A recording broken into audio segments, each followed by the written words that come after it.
ఉదయకాలము ప్రార్థనలు ప్రారంభించుకున్నాము. పరలోకపు తండ్రి, పరిశుద్ధుడైన యేసు ప్రభువా, మీ పరిశుద్ధతకు వందనాలు తండ్రి.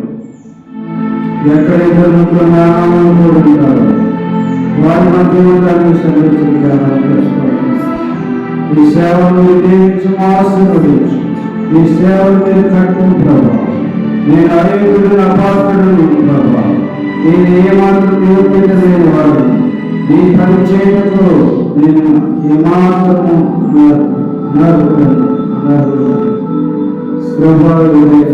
పరిశుద్ధపరచు, నాయకుడు పరిశుద్ధపరచు, పవిత్రపరచు. కంటే తెరవగలరు.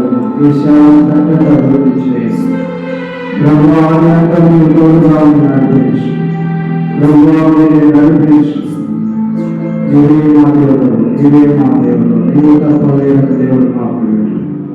నీవే సజీవుడైన దేవుడు, నీవే నిజమైన దేవుడు, నీవే సత్యమైన దేవుడు, సర్వశక్తి కలిగిన దేవుడు. దరిద్రులను ధనవంతులుగా చే దేవుడు. ప్రభువానికి వందనాలు, స్తోత్రం. ఉదయకాల ఆరాధన ప్రభావ మీరు మాకు దయచేసినందుకు స్తోత్రం. యేసునామములో స్తుతించి పొందుతున్నాము తండ్రి. ఆమేన్. పాట పాడుతుందా? 26వ పాట, ఆశ్రయించి 26వ పాట. ఆయన సంగీతము బలమైన పాట పాడుతున్నారు. ఆయనే నా సంగీతము బలమైన తోడలు, జీవాధిపతియు ఆయనే, జీవిత కాలమంతా స్తుతించెదను, నా జీవిత కాలమంతా స్తుతించెదను. ఆయనే నా సంగీతము. సుదూర మధ్యలోని మోసం చేసి దూతగా పక్కడే దేవుడయనే. సుదూర మధ్యలోని మోసం చేసి దూతగా పక్కడే దేవుడయనే. వేడుచుండు భక్తులా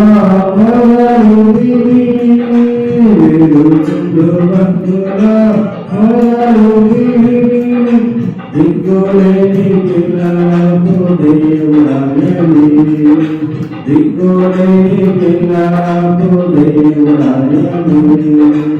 ఆయనే నా సంగీతము బలమైన తోడలు, జీవాధిపతియు ఆయనే, జీవిత కాలంగా స్తుతించెదను, నా జీవిత కాలంగా స్తుతించెదను.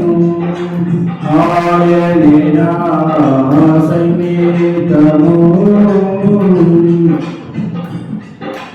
ఇద్దరు ముగ్గురు నామమున ఏకీభవించిన వారి మధ్యలోన, ఇద్దరు ముగ్గురు నామమున ఏకీభవించిన వారి మధ్యలోన, ఉండేదనని నా మన దేవుని, ఉండేదనని నా మన దేవుని. కరములు సాచి నిత్యం స్తుతించెదను, కరములు సాచి నిత్యం స్తుతించెదను. ఆయనే నా సంగీతము. సృష్టికర్త యేసునామమున జీవిత కాలమంతా కీర్తించెదను. సృష్టికర్త యేసునామమును జీవిత కాలమంతా స్తుతించెదను. రాకడలో ప్రభుతో నిత్యము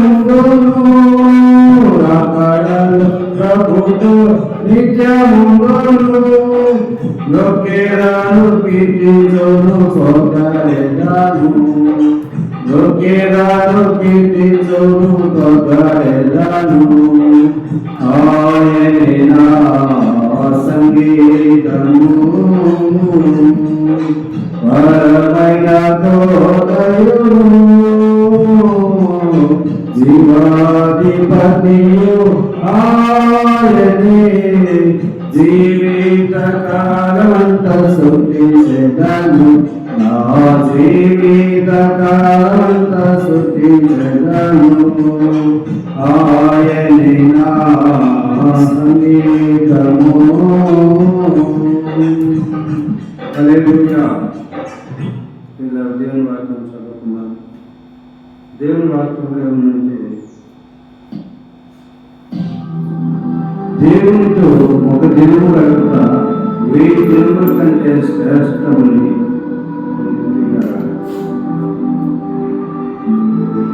ఒక దినము గడుపుట 1000 దినముల కంటే శ్రేష్టమని. చూడండి ఎలాగా ఒక భక్తుడు దేవుని సన్నిధిని ప్రేమిస్తున్నాడు. చూడండి దేవుని సన్నిధి అంటే ఎంతగా ప్రేమిస్తున్నాడు ఒకసారి చూడండి. దేవుని సన్నిధిని ప్రేమించడము ఒక విశ్వాసి అలవాటు చేసుకోవాలి. హల్లెలూయా హల్లెలూయా. దేవుని సన్నిధిని ప్రేమించడము అలవాటు చేసుకోవాలి. ప్రేమించడం అలవాటు చేసుకున్నప్పుడు దేవుని సన్నిధిలో ఆ వ్యక్తి వర్ధిల్లడము ప్రారంభిస్తాడు.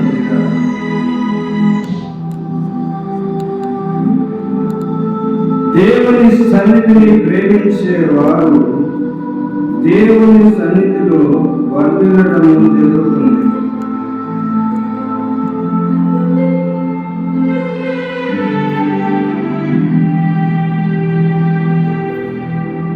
దావీదు అంటున్నాడు కీర్తన గ్రంథము 20వ అధ్యాయంలో 6వ వచనం, చిరకాలము యెహోవా మందిరంలో నేను నివాసము చేసేదను.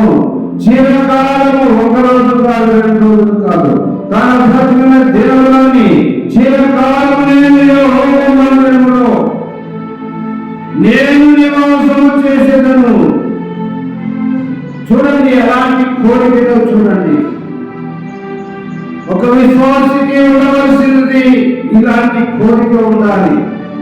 దేవుని సన్నిధిలో నేను ఉండాలి. దేవుని నేను రోజు కలుసుకోవాలి.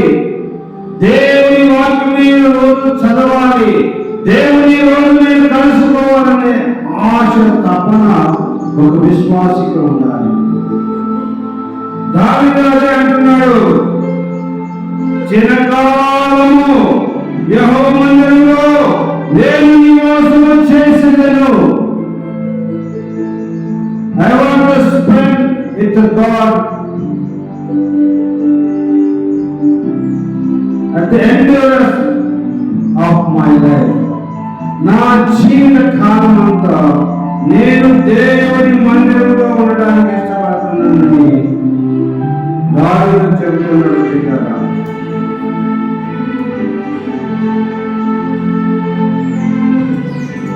అలాగే 20వ కీర్తనలో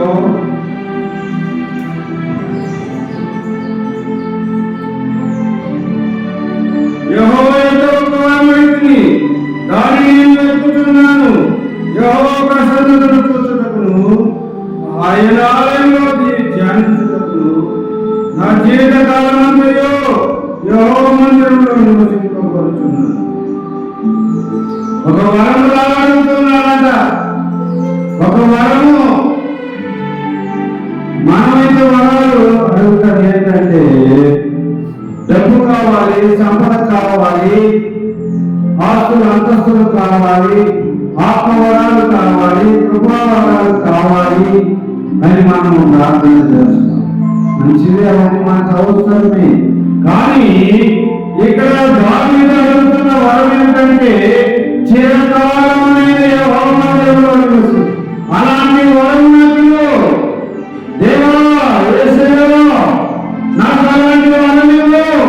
నేను నీతో ఉండేవాడు. ఎందుకంటే ఆయనతో ఉంటే ఏం పదం ఉంటుంది మనసుకి?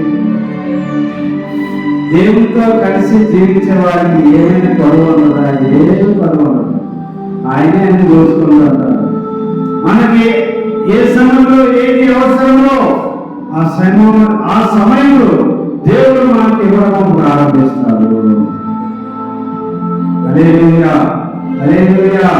మనం ఎప్పుడైతే దేవుని సన్నిధిని, దేవుని సహవాసము ప్రేమించి ఆయనతో కలిసి బ్రతుకుతుంటాము, మనకు దొరికిన ప్రతి సమయంలో ఉదయం 4 గంటలకు లేచినప్పటి నుంచి పడుకునేంత వరకు మనలో సమయం దొరికినప్పుడల్లా, ఉదయం 4 గంటలకు లేచినప్పటి నుండి మరలా రాత్రి పడుకునేంత వరకు మనకు సమయం దొరికినప్పుడల్లా ఉదయం 4 నుంచి 6 గంటల వరకు దేవుడితో గడపాలి. ఇది ఖచ్చితమైన నియమం. ఆ తర్వాత మన పని భాగంలో ప్రతిరోజు సమయం దొరికినప్పుడల్లా నీవు దేవుని కలుసుకోవాలి, నీవు దేవునితో మాట్లాడాలి, నీవు దేవుని సహాయం కోరుకుంటున్నావు. ఇది అలవాటు చేసుకోవాలి. ఎప్పుడైతే ఇలాంటి అలవాటు చేసుకుంటారో ఆ వ్యక్తి ధన్యురాలు అవుతుంది. ఆ వ్యక్తి దేవుని చేత జీవించబడతాడు. ఆ వ్యక్తి దేవుని చేత ఆశీర్వదించబడతాడు. అందుకనే దావీదు మహారాజు అంటున్నాడు, నేను యెహోవా యొద్ద ఒక వరమడితిని, దాన్ని నేను వెతుకుతున్నాను. దేవుని సన్నిధిని వెతకడం అంటే ఏలాంటి డిస్టర్బెన్స్ లేకుండా ఉండే ఒక స్థలం కూర్చొని, డిస్టర్బెన్స్ లేకుండా స్థలం ఎత్తుకొని అక్కడ కూర్చొని దేవునికి ప్రార్థన చేయడానికి వెతుకుతున్నాడు. దేవుని కలుసుకోవడానికి వెతుకుతున్నాడు. దేవుని కలుసుకోవడానికి వెతుకుతున్నాడు. ఎక్కడైతే బాగా నాకు డిస్టర్బెన్స్ లేకుండా అక్కడ నేను దేవుని కలుసుకోవాలి అని దావీదు వెతుకుతూ ఉన్నాడంట. అనుకూలమైన స్థలం దొరుకుతున్నారు. మనం కూడా ఒక స్థలాన్ని ఏర్పాటు చేస్తున్నది దేవుని రోజు కలుసుకోవడానికి. ఎలాంటి డిస్టర్బెన్స్ లేకుండా ఉండే స్థలాన్ని మనము ఏర్పాటు చేసుకుని కూర్చొని ఆరాధన చేయడం, ప్రార్థించడం, మొదలుపెట్టడం, బైబిల్ని చదవడము అభ్యాసం చేయాలి. అలాగా దేవుని సన్నిధిని కోరుకున్నవాడు దావీదు మహారాజు. అలాగా దేవుని సన్నిధిని కోరుతున్నవాడు. హల్లెలూయా, హల్లెలూయా.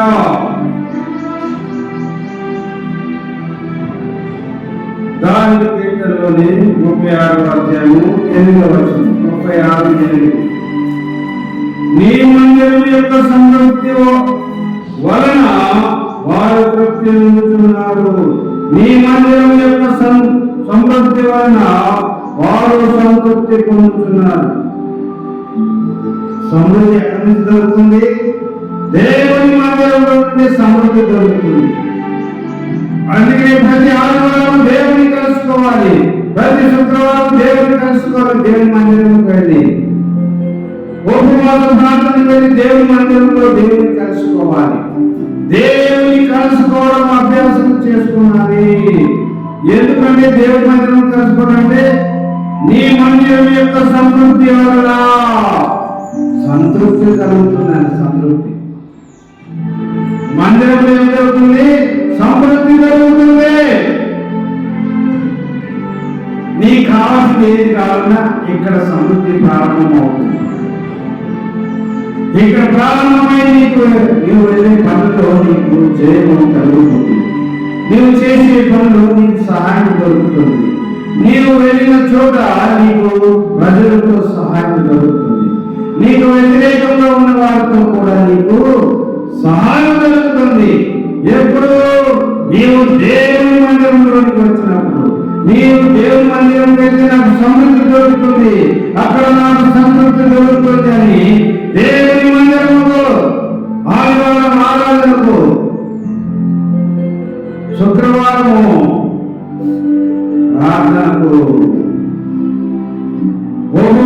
ప్రార్థనలకు దేవుని మందిరంకి వచ్చినప్పుడు దేవుని మందిరంలోని సమృద్ధి సంతృప్తి మీకు దొరుకుతుంది.